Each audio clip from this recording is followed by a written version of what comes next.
Hello, ladies and gentlemen, and welcome back to another episode of In the Know Crypto. I'm your host, Clarence Thomas, and today let's talk about Kevin O'Leary.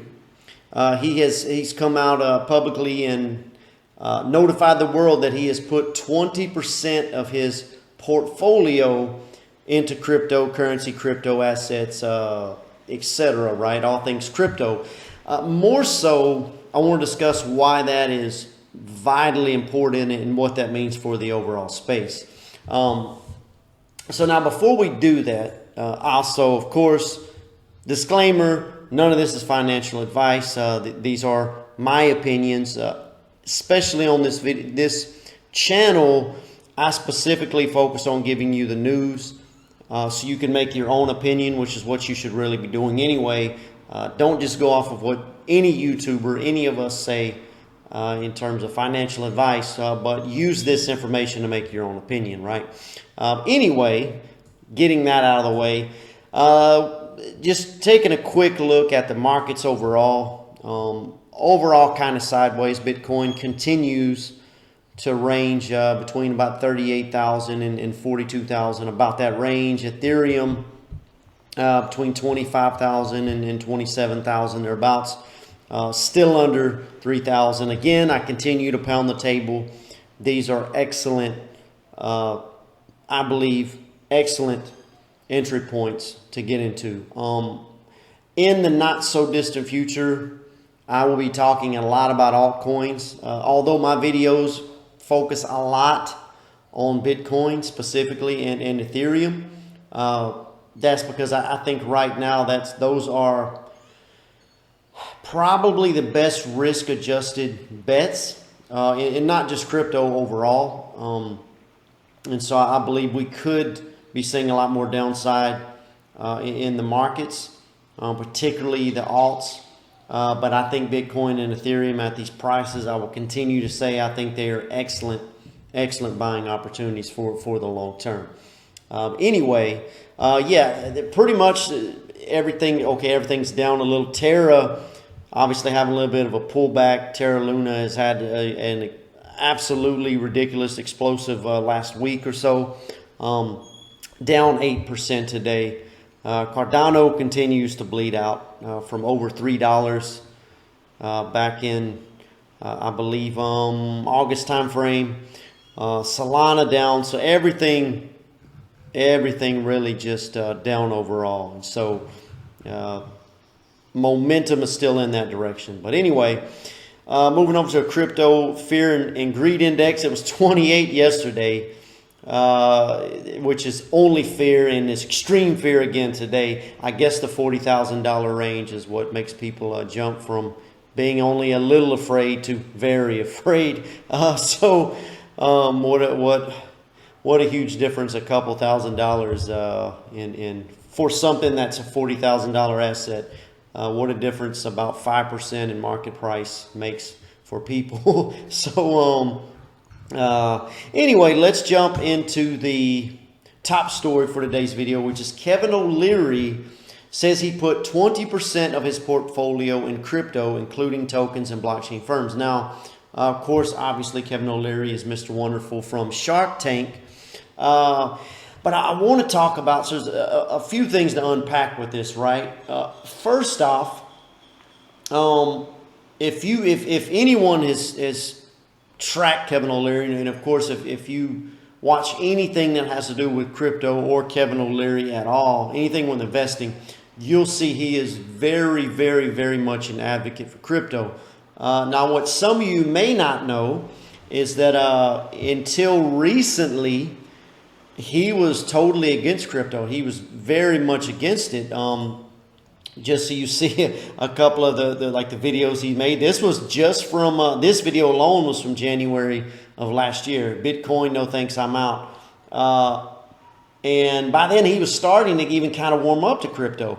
I remember an interview he did on CNBC that he did with Anthony Pompliano, big time crypto bull, of course, Bitcoin bull, of course. When Anthony Pompliano, was August of 2019, And Anthony Pompliano admitted that 50% of his net worth was in Bitcoin. Now it's like 95% plus or something crazy, right? But he said it was 50%, and that was at a time when Bitcoin was like $6,000 or something like that.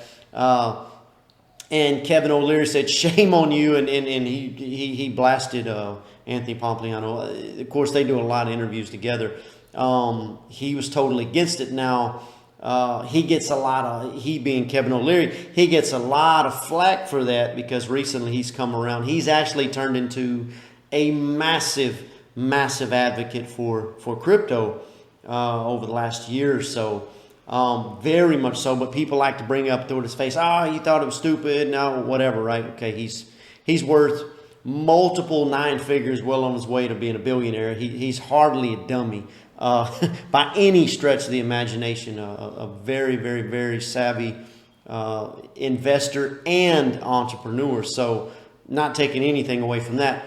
What I will say though is the importance of that, of why he was against it and why he since changed, was all the way up. And now he did admit he bought some in 2017 as well. He bought a little Ethereum, a little Bitcoin 2017. But in 2019, still even then, the regulators, U.S. regulators, were very, very, very toxic against crypto. And that's why I continue to come back to this executive order that Biden just issued, and how many of the regulators, dare I say most regulators, have become very, very positive. Most U.S. regulators have become very positive towards crypto. Now, with Kevin O'Leary, the reason this 20% number is so important is because he has a very firm stance. His sort of principles, investing principles, are that he never, no matter what, he never invests more than 20% into any specific sector, and never puts more than 5% into any specific individual investment, right? So Bitcoin would be an individual investment, Ethereum would be an individual investment, Cardano, etc., right? So for him to max that out, now he was, as of a year ago, he had like something like 3 to 5%, less than a year ago, in crypto. That was like last April, when I first moved to Puerto Rico, actually. He had like less than 5%. Over the year, he's continuously added to that position. I think just a couple of weeks ago, he was talking about 13%. Now he's up to 20 very, very quickly. And so for him to max out, and of course, I don't see him going past 20%. Hey, who knows? That could change. He could go all Ethereum or something. I don't know. It's a joke, and I don't foresee that. But for him to follow his principles of 20% means that he maxed out that sector, and he did so very, very, very quickly. That's massive. Now, what he continues to again come back to, not only how positive the U.S. regulators is quickly becoming on crypto, but he talks about the environmental concerns with Bitcoin and how that's playing a big role as far as the renewable energy, the miners that are using renewable energy. But he continues to pound the table and remind all of us that there's at least $1 trillion on the sideline waiting to get into crypto from family offices and institutional investors only from the United States. At least $1 trillion. Now, there's a lot of institutions that are already pouring in. Like, there's a lot that are already pouring in. So it's not like they're like none of them are in. Obviously, they're already here. But I would say percentage-wise that's probably a very, very small percentage. No, it is a very small percentage compared to the firms, the institutional investors that want to pile in, that were simply waiting to get a signal. Now, a lot of them are starting to come in from the executive order, and a lot of them are going to probably wait till the directives of the executive order play out, which are, hey, come back agencies and give me your feedback, right? Obviously, a spot ETF being approved by the SEC will be absolutely massive. The SEC chairman, Gary Gensler, has made it very clear that once we get more regulatory framework to where we can protect the small investors. Now, I'll go on a little rant. Still, the SEC, their primary focus is protecting the big banks. Let's keep it real. But somewhere within that, protecting small investors plays a role. But waiting on to get more regulatory framework to get approved, and so all of that's massive. Not only that, that's just the U.S. That doesn't even include the Middle East sovereign wealth funds, which are absolutely massive in their own right. Saudi Arabia, Dubai, all of them have said, and that's why I really like listening to Kevin O'Leary, particularly because of his influence. He talks to regulators on a regular basis. He talks to thousands of other institutional investors regularly. He talks to these sovereign wealth funds regularly, heavily involved in the mining space. He also has WonderFi, his own crypto finance, not necessarily DeFi, not necessarily decentralized finance, but a centralized finance platform to earn yield. He's very much involved in the picks and shovels, if you will. So like that's compared to the gold rush, the U.S. gold rush. A lot of the people that had a lot of success sold picks and shovels to the gold miners, and they did very, very well. And so he's involved in that space also. So yeah, not a dumb guy at all, and very, very in touch with all key players, all aspects of crypto. And so again, for him to go full blown 20% is amazing. And so this is, I think this is what's got me so excited with this phase of crypto is that we're still going into a bear market. I believe so, but it's at a time. So we have a time where the U.S. regulators warming up to crypto. You have big names like Kevin O'Leary. You also have, of course, Mark Cuban. That's huge Ethereum bull. He's more into the platforms, the NFT space, right? Very big names that are heavy into crypto. You have countries like El Salvador that adopted crypto last July, made it legal tender. They're actually going to mine Bitcoin from a volcano and package that as a government issued bond, right? You have other countries. You have the city of Rio de Janeiro, which I spend a lot of time in, that are put 1% of their treasury, their balance sheet into Bitcoin. Miami, I mean, the list goes on and on, right? So you have all of this going on at the exact same time as the overall macro environment for all asset classes, stocks, real estate's still doing well. I don't know how much longer, but real estate's it's still hot. But, you have traditional markets taking a beating, which is obviously suppressing the price of crypto as well. I think we're decoupling from that. It seems that we are. But right now, you have crypto way down because it's being pulled down by the macro situation, the macro environment. But you have all of these other phenomenal things going on. And so I'm more and more bullish every day. If you look at my fear and greed index, it's way up over 90. It'll be 100 if the alts go down quite a bit further. Then I'll really be going crazy, backing up the truck and buying. Anyway, a little bit of a rant there, but just a couple other things to add here before we wrap it up for today. So FTX, now the FTX exchange is absolutely phenomenal. I recently signed up for FTX. I was kind of a latecomer. By far my favorite exchange. The onboarding, being able to trade, to buy, to sell. I'll have to do an entire video on why I love FTX.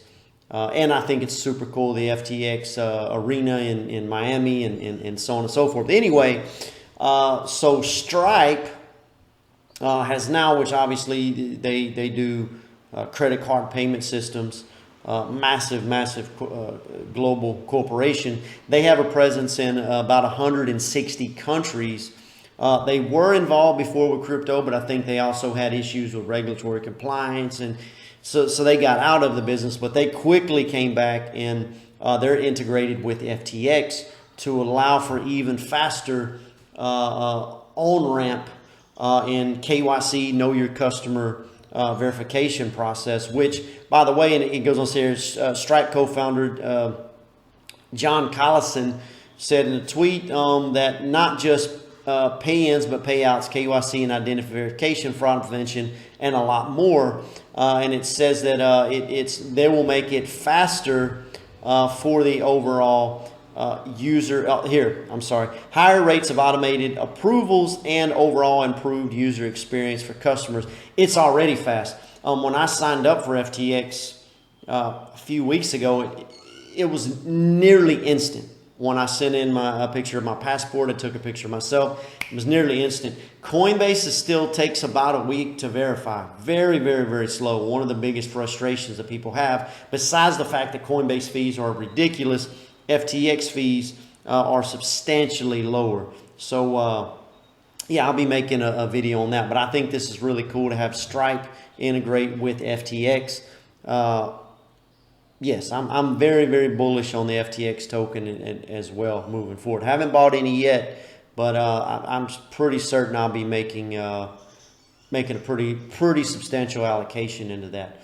Last story of the day is referring to self-made. It says from Cointelegraph, self-made wealth more likely to flow into crypto than inherited. And the study goes on. A study was conducted that goes on to say that, yes, overwhelmingly, the millionaires, multimillionaires and beyond that are willing to invest in crypto or that have already invested in crypto are self-made versus really overall it's about 90%. Now, let me back up a second. So it talks about the wealthy crypto founders is actually 94% versus 6%. And that's obviously your CZs. Now, CZ is now the 11th richest person in the world. In the world, not just crypto. The 11th richest person in the world. You have Sam Bankman-Fried from FTX, who is also one of the richest people in the world, quickly climbing that as well. And so it's interesting to see in the coming years the amount of people that will become, dare I say, the richest person in the world will emerge out of crypto. I think that will be the case in this next decade. But if not, they will most certainly dominate the top 20. I have very little doubt of that. Anyway, so yeah, now you're looking at overall investors, self-made millionaires, self-made wealthy individuals. About 90% would be self-made that would buy into crypto versus 10% from inheriting.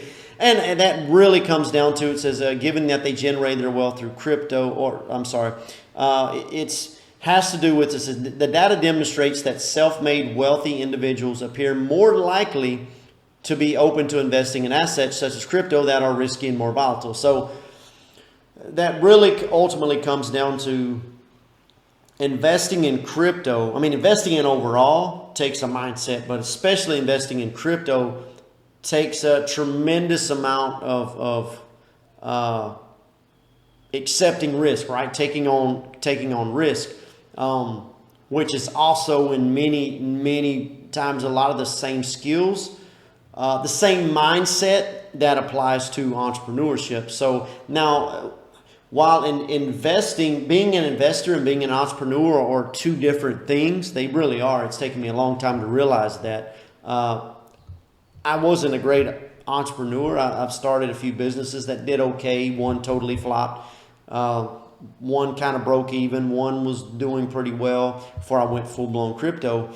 But I'm a much better investor than I am an entrepreneur. Anyway, but there's still a mindset there, inherent mindset to take on risk right? And to have a long-term vision and don't just look at the day in, day out of losing money or gaining money. And both of that applies, I think, to that entrepreneurial type spirit or investor spirit. So, yeah, so no surprise there. But anyway, at about the 20-minute mark, ladies and gentlemen, I hope you enjoy your weekend. It is Friday. Go have fun. Have a drink. I hope, in fact, you have a drink while you were listening to this. If you found some value to this, you know what to do.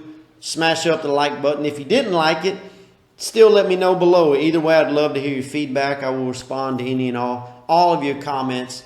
Thank you once again. Stay in the know and stay crypto. God bless. Bye.